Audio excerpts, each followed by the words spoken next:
দর্শন করছে আমার মেয়েকে। আমার মেয়ে ৮ বছরের মেয়ে আমার এই মেয়ের সাথে বাহারে দর্শন করছে আমার মেয়েকে।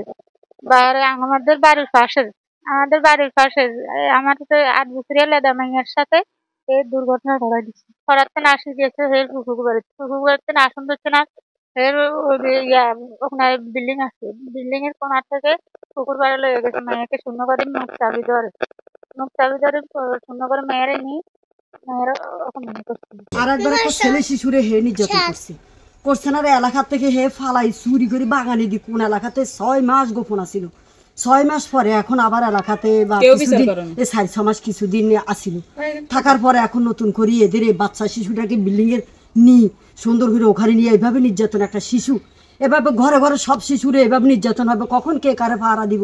বান্ডেল থাকলে প্রতি সেনমানিতে টাকা বাঁচবে। বিকাশ সেনমানি বান্ডেল কিনে জিতুন প্রতি লেনদেনে। আমাদের এখানে আজকে একটা দর্শন হয়েছে, 8 বছরের একটা শিশু। আমাদেরকে কল দেওয়ার পরে আমরা তাৎক্ষণিক জায়গাতে আসি আমরা শিশুর সাথে কথা বলে এবং তার পরিবারের সাথে কথা বলে আমরা নিশ্চিত হই যে দর্শন করেছে, এবং যে দর্শন করেছে আমরা ওনার সাথেও কথা বলি, উনি স্বীকারোক্তি দিয়েছে উনি দর্শন করেছে। এরপরে আমরা এলাকাবাসীর সহযোগিতায় আমাকে বলার পরে আমি থানাতে কল দেওয়ার পরে এখানে থানা থেকে পোস্ট পাঠানোর পরে আমরা পুলিশের হাতে হস্তান্তর করি।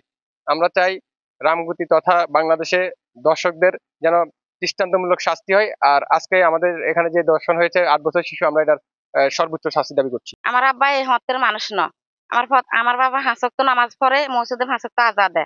এরপর আমার আব্বা বছরে একবার এক চিল্লা দিয়ে একটু মানুষের শত্রু করি মানুষের এগিয়ে জহিন করছে রাস্তার পরে রাখি বুঝলি। 80 বছরিয়া 90 বছরিয়া বুইয়া বেড়া বুঝি 7 বছরিয়া মাইয়া ধরে, এটা আমরা কোনোদিনও বিশ্বাস করি না।